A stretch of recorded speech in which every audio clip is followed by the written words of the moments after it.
की स्टार्टिंग में हम देखते हैं एक ग्रुप में कुछ फ्रेंड्स आपस में बातें कर रहे होते हैं।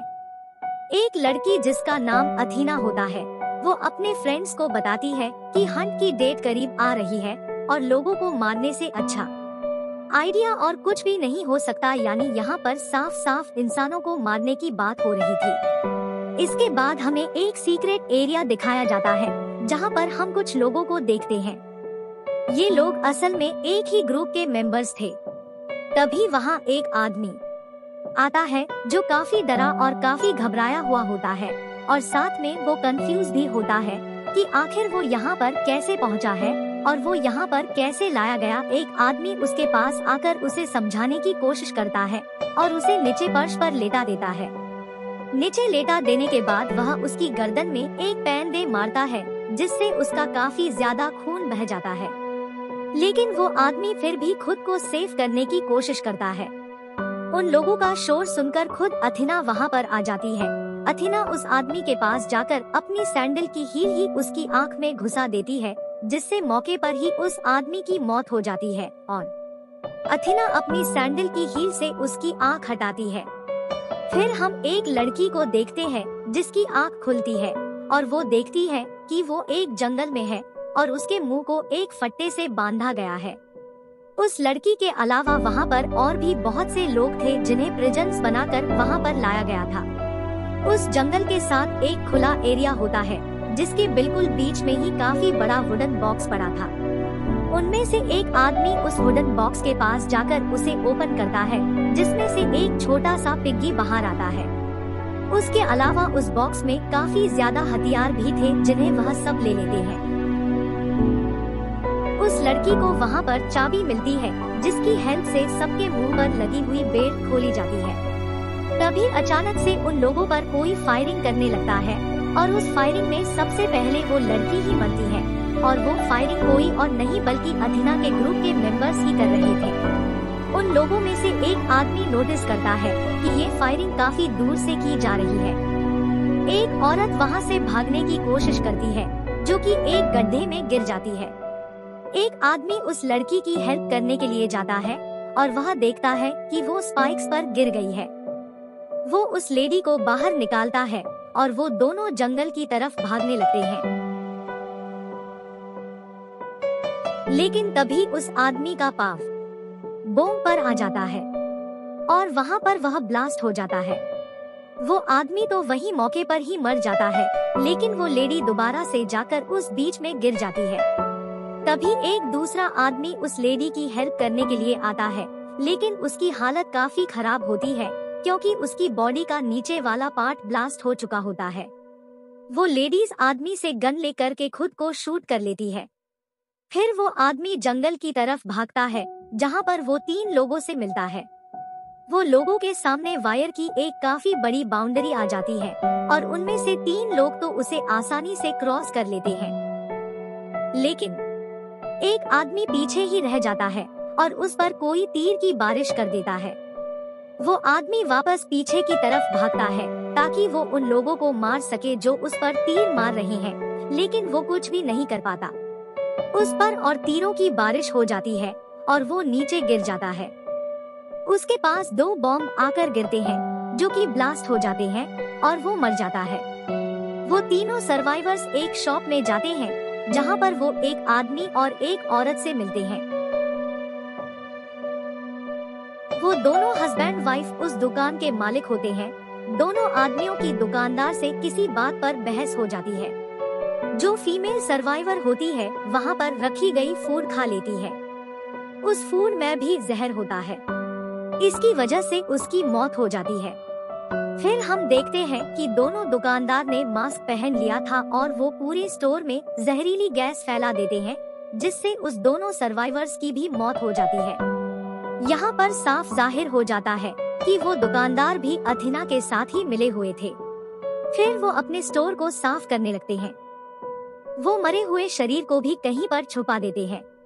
वो बिल्कुल अपने स्टोर को ऐसा बना देते हैं जैसे वहाँ पर कुछ भी ना हुआ हो और अब वह अपने अगले शिकार के लिए तैयार होते हैं। वहाँ पर एक लड़की आती है जिसका नाम क्रिस्टल होता है और ये लड़की ही कहानी की मेन कैरेक्टर है। क्रिस्टल उनसे पूछती है कि वो किस जगह पर है और वो उस शॉप से एक सिगरेट भी खरीदती है, लेकिन जब उसे वापस चेंज मिलता है तो उसे उन शॉपकीपर्स पर डाउट होने लगता है और वो गन से उन दोनों को मार डालती है।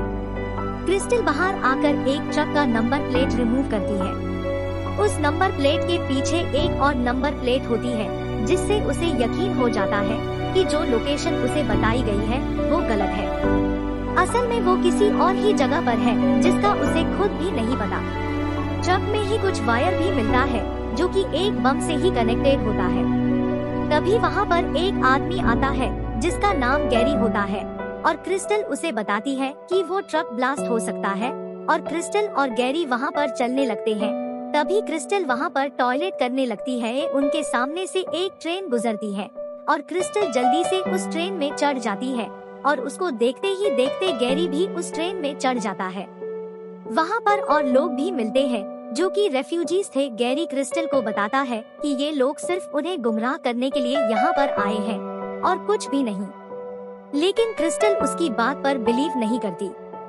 थोड़ी दूरी पर जाकर उस ट्रेन को कुछ सोल्जर्स रोक लेते हैं और सब लोगों को बाहर निकालते हैं। गैरी सबको बताता है कि ये सब रेफ्यूजी फेक है, लेकिन वहाँ उसकी बात पर कोई ध्यान नहीं देता और वहाँ से चले जाते हैं। तभी एक आदमी गैरी के पास आता है और उसे कहता है कि आई डोंट थिंक सो कि वो लोग तुम्हारी बात पर बिलीव करे। उसे इंग्लिश लैंग्वेज में बात करता हुआ देखकर गैरी काफी परेशान हो जाता है। तभी वो आदमी कुछ बातों को रिवील करता है।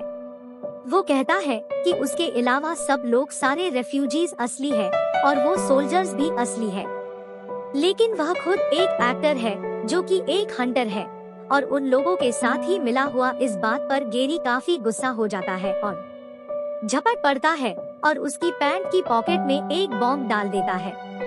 वो आदमी टाइम के मुताबिक उस बम को बाहर नहीं निकल पाता और उसकी मौत हो जाती है। फिर वो सोल्जर्स क्रिस्टल को एक कैंप में ले जाते हैं। वहीं पर क्रिस्टल एक आदमी से मिलती है जो कि एक प्रिजनर होता है, लेकिन वह किसी तरह भाग गया था। वहाँ पर एक आदमी आकर उन दोनों को अपने साथ ले जाता है। वो आदमी उन हंटर्स यानी उन किडनैपर्स की काफी तारीफें करने लगता है। तभी क्रिस्टल को उस पर डाउट होता है और वो टांग मारकर उसे बाहर गिरा देती है। फिर क्रिस्टल उसके ऊपर कार चढ़ा देती है और उसे कुचल डालती है, जिससे वो मर जाता है। दूसरा आदमी क्रिस्टल पर गुस्सा होने लगता है। वो कहता है कि वो आदमी ही उनके पास आखिरी जरिया था जो उन्हें यहाँ से बाहर ले जाता, लेकिन जब वो उस कार की डिग्गी खोलते हैं तब उन्हें वहाँ पर गैरी की लाश मिलती है, जिससे वो समझ जाते हैं कि उन्होंने बहुत अच्छा किया उस आदमी को मारकर, वरना आगे जाकर वो इन दोनों को भी मार डालता।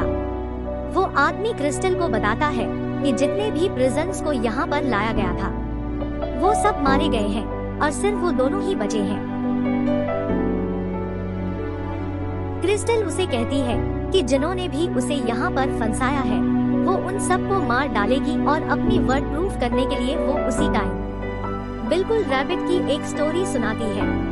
अब हमने अपनी रियल लाइफ में जो स्टोरी सुनी है, क्रिस्टल की स्टोरी उससे हटकर होती है क्योंकि उसकी एंडिंग रियल स्टोरी से काफी डिफरेंट होती है। इसके बाद हमें दोबारा से वही ग्राउंड दिखाया जाता है जहाँ पर सबको प्रिजन्स बनाकर लाया गया था और इसके साथ ही वहाँ पर वो सीक्रेट लोकेशन भी दिखाई जाती है। उस लोकेशन में वो हंटर्स थे, वहीं पर उनका ट्रेनर भी था जिसने उन्हें हंटर्स बनाया। इन सब हंटर्स की लीडर अथीना है।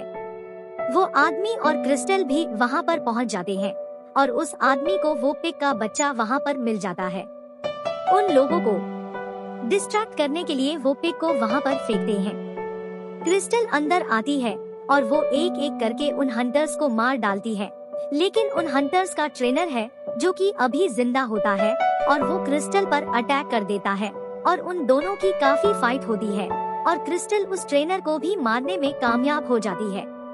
तभी अथीना की कॉल आती है और वो क्रिस्टल को गुमराह करने और उस आदमी को फंसाने के लिए कहती है कि उसने अभी तक क्रिस्टल को मारा है या नहीं। यह बात सुनकर क्रिस्टल को उस आदमी पर भी डाउट होने लगता है।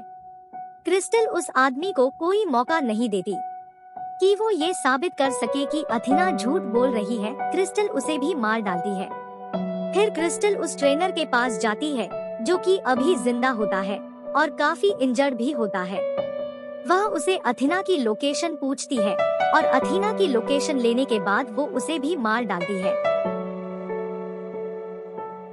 इसके बाद हमें 1 साल पहले का सीन दिखाया जाता है और यहीं पर हमें ये रीजन भी पता चलती है कि आखिर वो सब लोग हंटर्स क्यों बने और उन्होंने ये सब कुछ क्यों किया। मूवी की स्टार्टिंग में हमने अथीना की जो उसके फ्रेंड के साथ चैटिंग देखी थी। इसमें वो हंट की बातें कर रही थी। वो सिर्फ उन लोगों का एक प्रैंक था, लेकिन क्रिस्टल और उसके साथ 11 और लोगों ने मिलकर जिन्होंने उन लोगों को प्रिजनर बनाया। उन लोगों ने उनकी इस ग्रुप चैट को लीक कर दिया और इसी वजह से अथीना और उसके साथियों को जॉब से भी निकाल दिया गया था।